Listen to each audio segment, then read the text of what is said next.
This binder is like the holy grail training binder, and I know it works because I've produced out of it 3 more stylists that work at Adored Salon that have been there now for, all of them have been there for over 5 years, and they started out from hair school with no clientele, and let me tell you, today they are killing it.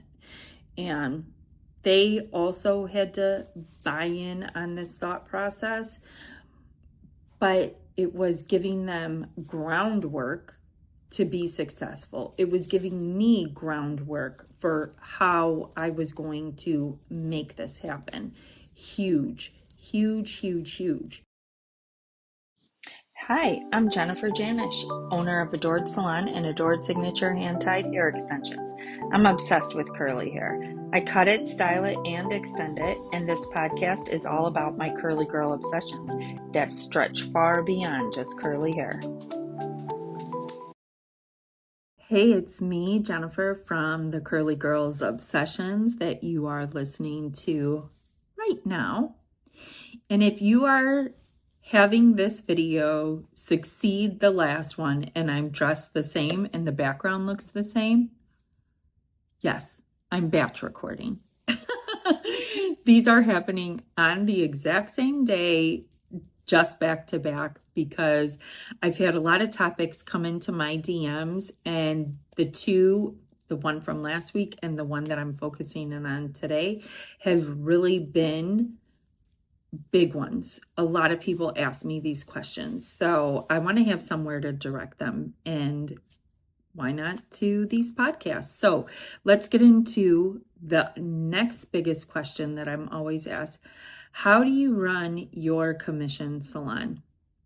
I think I get asked this question a lot right now because we are in a time where there is commission salons, there's booth rental salons, there's salon suites, and then there's hybrid salons, which is a combination of commission and rental, and potentially hourly. So let me start by saying that I have always worked in a commission salon, with the exception of when I worked out of my house when my kids were little and I had a salon in my basement. So obviously I was independent at that time, however you want to look at that. And then after that, I opened Adored Salon, which I have owned for 13 years. When I started my career, owning a hair salon was never in my aura to say. I never thought that I would own a hair salon. I honestly would say to people that I never wanted to own a hair salon because throughout the years of working in a salon, I had seen a lot of things that the owners dealt with or the drama behind the scenes that I didn't like, that I didn't want to deal with. Little did I realize that by owning the salon, I could create my own culture that could exist, that could eliminate all those other problems, which I found by owning Adored Salon. Now, let me tell you this, as a salon owner of a commission salon for 13 years, it wasn't always this way. And that's because you live and you learn. You live and you learn. You figure out what works. You see what doesn't work. And, sometimes you'll see what doesn't work and it takes you years to come to the conclusion of how to fix it. Because it just is that way, right? I mean, and some problems will have an immediate solution, but usually the big lurking problems, the solution isn't cut and dry and it's not findable really fast. So let me start by saying, when I started my commission salon, I started it on a sliding scale commission. I thought, this will be totally fine. I want everybody to be happy. I want X, Y, and Z. I'm going to do blah, blah, blah. Okay. Well, let me tell you why a sliding scale commission doesn't work. In your brain, you're like, if people make more, the commission can go up, right? Well, because everything is fixed. Well, when your starting point for the sliding scale of commission is 50%, and then the sliding scale could go up to 60%, you've totally screwed yourself. And so that was how I had structured it. And I also gave a lot of other perks with it, which were really unrealistic. So yeah, I can say that. A lot of it was unrealistic because it was the mindset that I had from a hairstylist looking in at salon owners and saying, why can't you do this? Why can't you do that? Why can't you do this for me? Why can't you do that? And so I thought I knew it all. And all right, I'll say this one part because this was one of those things that I thought I could do. I thought from 1 to 5 years, I could do a week's paid vacation. And then after 5 years, I could do 2 weeks paid vacation. With that, let it be known that at the holidays, I always threw a holiday party and I also gave a generous bonus at Christmas time. So what I figured out was that when we were at the 1 week paid vacation, I was probably working the last 6 weeks of the year for free in order to pay that out. So you're like, okay, well, how does that transfer over? I would pay myself as a commission hairstylist. I worked behind the chair and I worked a lot of hours behind the chair. So that's how that translated. So when I was working behind the chair, technically those last 6 weeks I was working for free in order to pay it. So then we hit year 5, right? And they were still there because it was a really awesome environment to work in.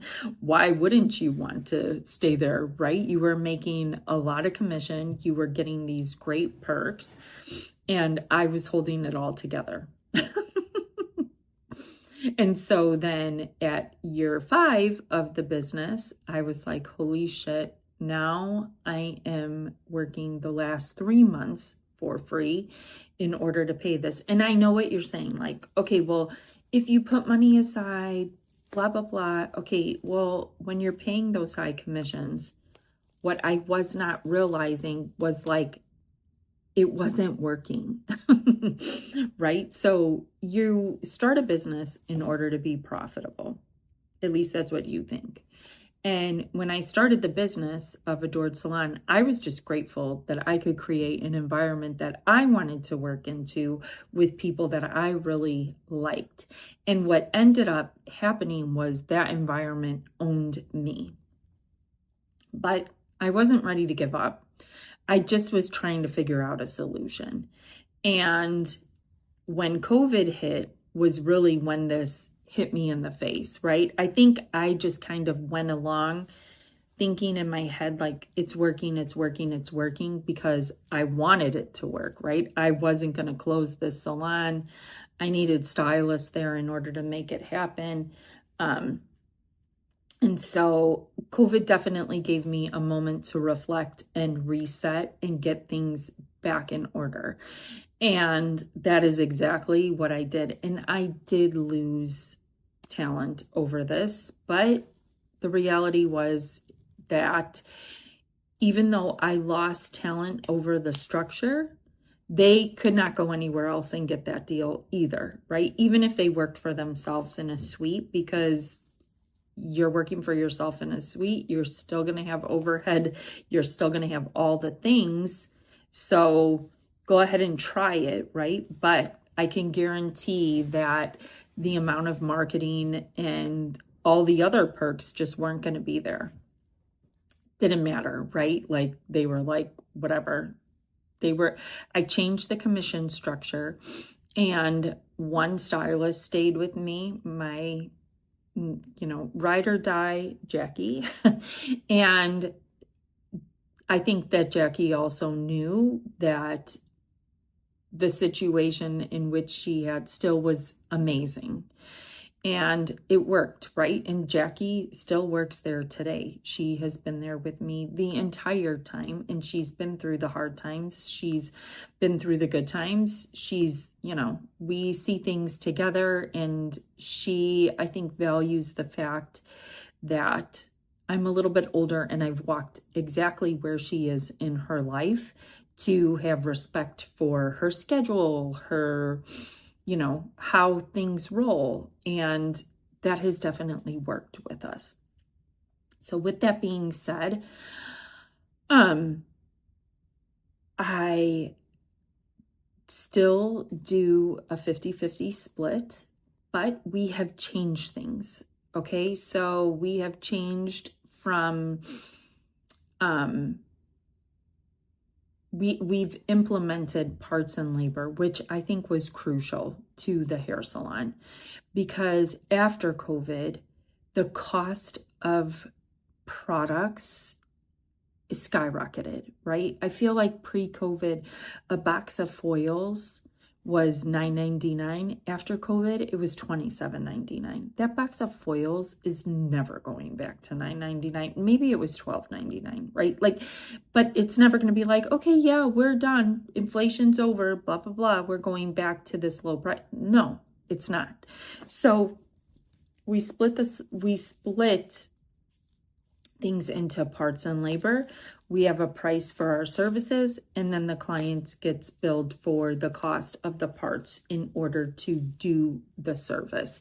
Huge for a salon owner, because before I was paying a high commission and I was absorbing that. Hello. No, there's never profit after that, because the cost of the parts is shocking when you get down to it. We use this Vish scale when we mix our color, and it accounts for gloves, foils, obviously the color you're using, because it measures it out, and it just takes into account all of this.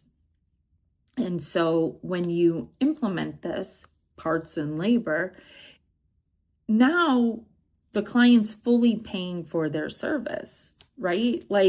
Whereas before, Jen is working probably a good month and a half for the parts that are not being paid for. And you're like, well, if the cost of the service is $60 and the parts cost $5, well, that's hardly anything. Okay, but it's not. It's one piece to the puzzle. The other thing that we've done too is we've also implemented a 3% convenience fee. Huge. I'd love to say that it's not because of credit card fees, but it is because of credit card fees, number one. It's also for all the snacks and things that are around the salon, right? To make things nice. Again, great. I would love it if I could say that I could just pay for all of that because of the cost of doing business, but that's not the case. The cost of doing business is very expensive. And, just having all those nice things there are great, especially when you come in from a long day of work and you want a snack, or you want a little sweet treat along with your coffee. It is nice to have it there. But just in comparison, when I started at the salon 13 years ago, I want to believe my internet and cable bill was probably like $175. Today it's over $500. And that's once a month. I mean, there's so many pieces of the puzzle that you have to take into account. Your accountant, your internet, your marketing, your parts and labor, maintenance. I'm hitting this season where it seems like everything under the sun is breaking, and it's because 13 years later, hello, yeah, that's just how it goes. So you also have to account for that as a salon owner. Now, let's get away from the numbers of the thing, because key thing, I think, is creating the right culture and finding the right talent to fit that culture. So in the beginning of the salon, I had experienced stylists and new stylists. After COVID, I decided I would take new stylists straight from school, preferably while they're in school. They could start working there to understand the going-ons in the salon, what happens in the background. And then I train them. Okay, I know what you're saying. Like, oh, I don't have time for that. I don't want to do that. That seems really hard. Guess what? Your business is going to only be as good as what you put into it. And I really learned that if I could take out of my brain all the things that I know in my 35 years of being a hairstylist and pour it into this person, I would make a great stylist who could be proud of themselves and who could generate sales in that top 2% of the hairstylist world.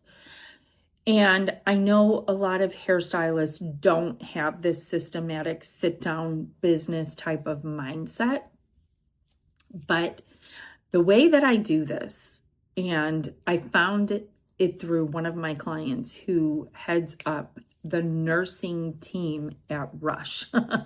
I was doing her hair and I was like, gosh, I really need to figure this out. I don't know how to do this. And she's like, well, you know what I do? She's like, I have a binder that I create and it goes over every single thing that the nurse will be doing on potential patients. And she's like, for you, I would take all of the services that you offer in the salon and I would create a system for those stylists to have to implement those from start to finish perfectly. And I'm like, genius. That was something my brain could 100% relate to. Okay, so we have not only the services in the salon, but we also have the consultation, the entrance of the client, and the closing, the standing at the desk, the exiting of the client, right? And then everything that's in between. I said services, but now you've got, in today's world, your ideal client, you've got photography, you've got to think of social media for marketing yourselves. Like, I could 100% create this binder, and I did it. This binder is like the holy grail training binder, and I know it works because I've produced out of it 3 more stylists that work at Adored Salon that have been there now for, all of them have been there for over 5 years, and they started out from hair school with no clientele, and let me tell you, today they are killing it. And they also had to buy in on this thought process, but it was giving them groundwork to be successful. It was giving me groundwork for how I was going to make this happen. Huge, huge, huge, huge. I trained them to be the culture that I wanted to have in that salon, the mindset, the everything. And from there, I also implemented and instilled in them, like, your business behind the chair is a business within the business. They are entrepreneurs within this business situation. So regardless that it's commission, we're not like rental, right? You're still running your own business behind the chair, and therefore you are responsible for your actions and how you're going to make this happen for yourself.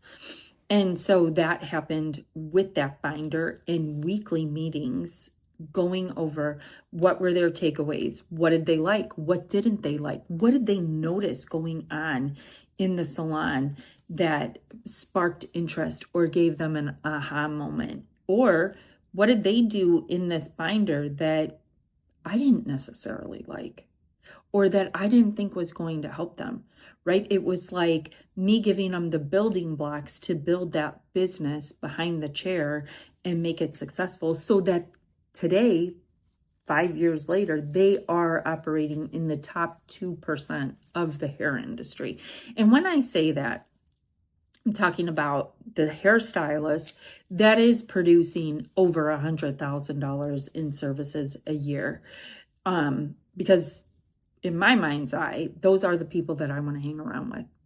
They always want to do good. They want to be better. And it's not from necessarily the business aspect. It's my own personal mindset too. And then if we're going to go into the business aspect, I don't want to work with slackers. Let's just say it. Like, you got to be driven if you're going to work with me. You've got to be self-motivating. And if you get through this binder and you come out on top, you've proven to me that you are within the top 2%. You are motivated. You are going to make shit happen, right?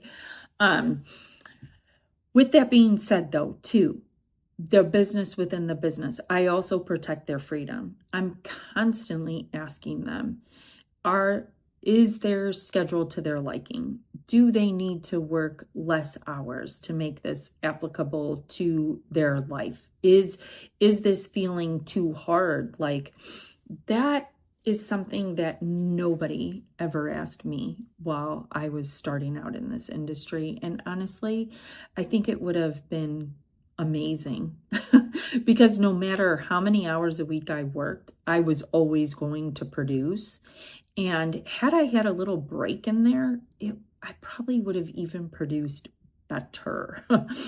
But doing that it's huge. Like, you've got to be on top of what's going on with your team so that things aren't falling through the cracks. You need to be aware of what is going on with them in their work life as well as their personal life. Like, you need to be that sounding board for them because, as much as things say like, oh, that family, like when a salon owner refers to the salon as a family, that's kind of ick or this or that. Actually, that's really good because you want your salon owner invested in you, in your life, because you want her to understand when you're going to need his or her help, right? Like, something goes down and your family needs you, you need to have an understanding person behind you that is going to support you and not expect you to be in the salon for 60 hours a week if your grandpa is, dying from cancer or something. You're going to need some time off. That person's going to need to respect that. And that means that they're going to need to be empathetic and compassionate. I pay well. I will say that. I definitely believe that paying a good commission, because again, you are on your feet 24/7. Your team is building their business behind the chair, but with that comes high expectations too. They better be marketing themselves on social media or helping out with emails or, just doing the things to help them progress forward. The other thing, I market like crazy. I spend a lot of money marketing the salon. I believe in emails. I believe in a referral system. I believe in, trying out new things that will cost me money, but will generate benefits. One, for instance, is right now we have this thing that's integrated with our software called Reach AI. Just came out. And it sends text messages to the clients after they've left the salon, promoting for them to write a review on Google. Huge, right? The more reviews you have on Google, the more it promotes your salon website to the top. I also have a pretty big salon website that I've invested a lot of time in and that I revamp every couple years. Actually, I feel like there are small tweaks going on in that website continuously. What are the other things that I do? I do work with a marketing person every other year to get their opinion on what to change. That is super helpful. I'm willing to invest in different things to help with them. The other thing that Reach AI does is it actually is integrated with our schedule, and it scans the schedule to read the client's patterns. So because we are a curly hair salon, we don't see our clients every 4 to 8 weeks like a typical hair salon. Our clients come in every 4 to 8-ish months. But what this Reach AI does is it follows their patterns, and when it knows that they're due for a service, it sends them a text alerting them that the stylist that they saw previously has an opening on their typical day and time in which they were used to coming in. Genius, genius, genius, genius, genius. So, but it's things like that they also see that I believe are important for them to succeed too, and I'm not afraid of it. And then I'm also, this says like the marketing, I'm willing to try new things to get them further faster.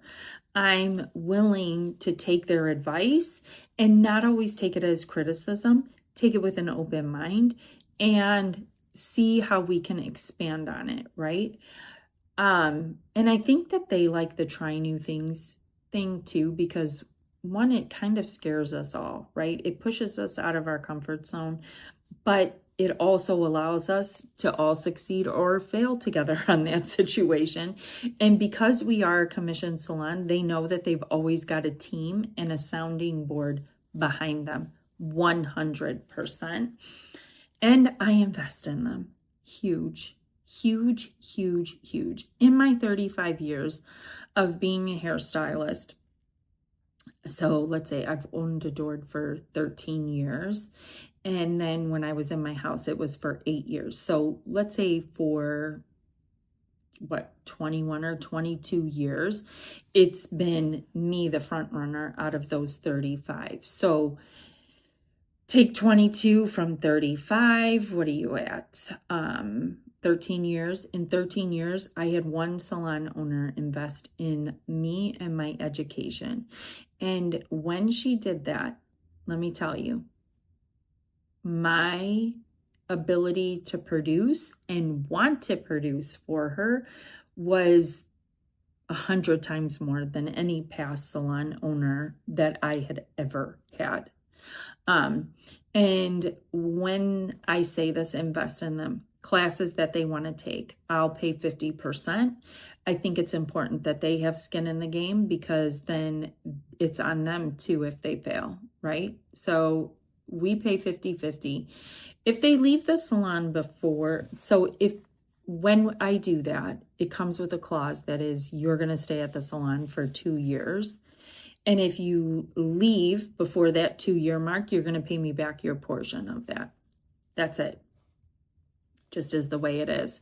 And we've taken trips together. We've done fun things together because I believe in team building. And I think it's huge because it goes back to creating that culture, which is pretty much the main focus of the salon. The other thing I do with the stylist is I have monthly one-on-one meetings with them. And I would say we probably have quarterly group meetings with the whole salon. I feel like texting these days makes things a lot easier. Where things happen, you can shoot out a quick text to the mass, but setting the monthly meetings one-on-one, we discuss their goals, we discuss where they want to go, what they want to do. This gives them the opportunity to tell me things outside of the group setting that they wouldn't have said in a big meeting, or things that they want to do on their own, right? And gives me the opportunity to reflect on it. It also gives them the opportunity to tell me things that are happening within the salon that I wouldn't necessarily know about, right? So it's just a good practice. They do this in corporate America, and with all good reason, because it keeps everybody on focus, on par, and it helps grow that culture, right? So the biggest part of those monthly one-on-ones is what their goals are. Are we achieving them? What are we going to do to make them better? Where are we falling short? And how can I help them get to where they want to go? So all those things in consideration of running a commission salon, I do feel like that it is personally, in my eyes, the best. And I think it's the best because I personally like a team environment. I like going to work with other people that are my peers doing the same thing that I am, that I can chit chat with, I can fall back on, I can troubleshoot, and we can work together. I think when I worked in my basement as a hairstylist and I worked solely by myself, I got so bored and so lonely. Yes, my clients were coming in, but I was missing something. And when I think back to my career before assistance and working together with someone else, it also was lonely because it was just like repetitive of getting it done, getting it done, getting it done. Whereas we now work like a team to make things happen and everybody's compensated fairly in the whole process. We've figured all that out, like when we do extensions together and whatnot. But it's just that environment that everybody is there to lift each other up, instead of being exclusively on your own by yourself. And they still have the opportunity to shine bright to the world on their own as their own personal stylist / business owner through how they market themselves, through how they do the service themselves. And that's what sets them apart too, to be slightly different, because we're not all the same person in that salon walking through doing, all the same things. Everybody's got their own spin. Everybody's got their own knowledge. Everybody's got their own thoughts. But overall, I would say that my team enjoys the culture within the salon and how things operate. And I think that they also like the freedom of me not micromanaging them, but that there's also organization and there's a system and a process on how we all get from A to Z in a day. And the way that I taught them to get from A to Z with each service, with each system, with each process, like it helped create the culture in which I like to work and which I think is super successful in a hairstylist world. All right, well, I hope you got a great deal of value from this. If you did, please share it with a friend who could hear it and needs it. If you don't subscribe to the Curly Girls Obsessions, hit the subscribe button. I would love to have you subscribe. I'm trying to get my subscribers up because that makes more awareness, and together, I feel like these podcasts just elevate the hair industry as a whole. So if you don't subscribe, hit the subscribe. And I know you're going to share this with a friend. So thanks for listening in. And I hope you found value in that. See you next time.